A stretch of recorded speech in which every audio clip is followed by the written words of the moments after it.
दौरान इन कंप्यूटरों में कुछ बदलाव हुए और आज जो आप अपने घर में कंप्यूटर को देख रहे हैं वो उस तरह का हुआ। धीरे धीरे हुए इन बदलाव को हम कंप्यूटर जनरेशन्स के रूप में जानते हैं और अभी तक 5 जनरेशन्स के कंप्यूटर हमारे बीच में आ चुके हैं।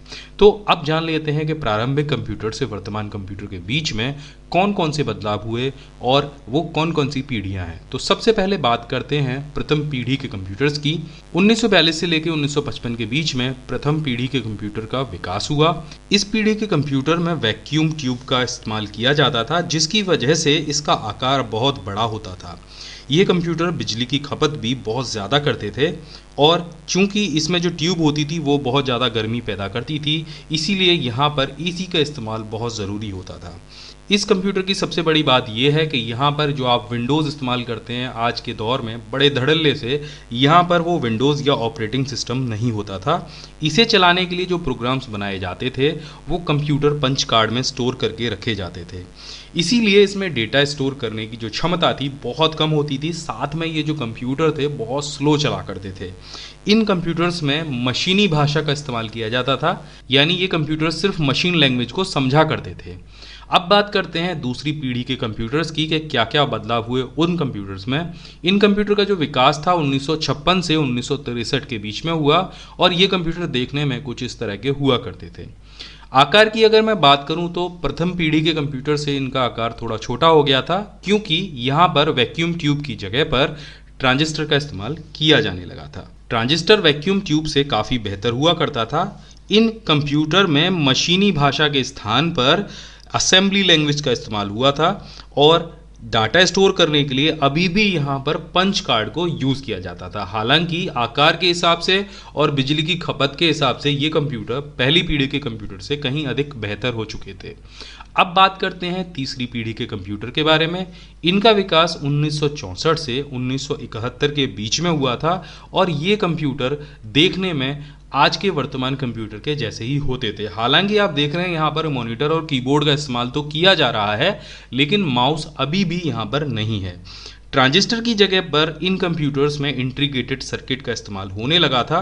आकार बहुत छोटा हो गया था, गति भी पहले से बढ़ गई थी। पहले कंप्यूटर की जो गति होती थी वो माइक्रो सेकंड में नापी जाती थी, लेकिन इनकी गति जो बढ़कर माइक्रो सेकंड से नैनो सेकंड्स तक पहुंच गई थी, यानी ये उससे ज़्यादा तेज़ी से कैलकुलेशन करने लग गए थे। और इस कंप्यूटर को चलाया जाता था कीबोर्ड की सहायता से, तो ये पहले से बहुत ज़्यादा बेहतर थे, चलाने में आसान थे। इस पीढ़ी के कंप्यूटर को छोटा और सस्ता बनाया गया था, साथ में ये उपयोग में भी बहुत आसान थे। इस पीढ़ी में जो प्रोग्राम थे, जिन प्रोग्राम्स को इस्तेमाल किया जाता था वो थी आपकी हाई लेवल लैंग्वेज यानी उच्च स्तरीय भाषा, जिसमें पास्कल और बेसिक का विकास हुआ था। तो ये पहले से बहुत ज़्यादा बेहतर थे। अब बात करते हैं चौथी पीढ़ी के कंप्यूटर के बारे में। इनका जो विकास है 1971 से लेकर अभी तक चल रहा है और ये देखने में हमारे वर्तमान कंप्यूटर के जैसा ही है। हालांकि जो इमेज यहाँ पर आप देख रहे हैं वो 1971 में विकास हुए एक कंप्यूटर की है, जिसमें मॉनिटर, कीबोर्ड और माउस दिए गए हैं। इस कंप्यूटर में इंटीग्रेटेड सर्किट के स्थान पर आपका लोकप्रिय जो अभी वर्तमान में आप इस्तेमाल करते हैं माइक्रो प्रोसेसर या सीपीयू आ चुका था। इन कंप्यूटर का आकार छोटा होने के साथ साथ जो इनकी स्पीड थी वो बहुत बढ़ गई थी कैलकुलेशन करने की। साथ में यहाँ पर हाई स्पीड वाले नेटवर्क, जिसे आप लैन और वैन के नाम से जानते हैं, उसका भी विकास हुआ था।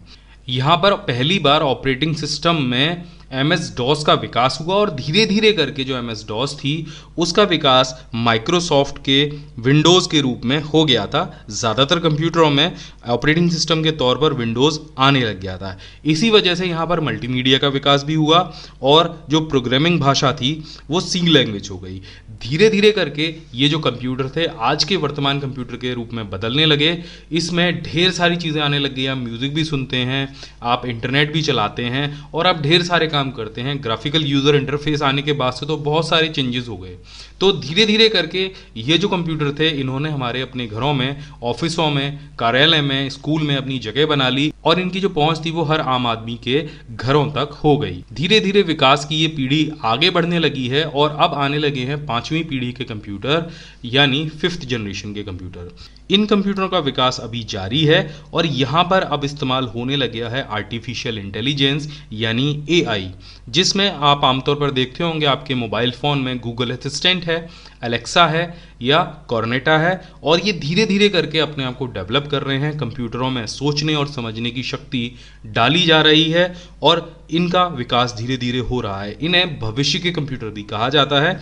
इन कंप्यूटर्स में क्वांटम कंप्यूटेशन और नैनो टेक्नोलॉजी भी भविष्य में आ सकती है। तो ये थी कंप्यूटर की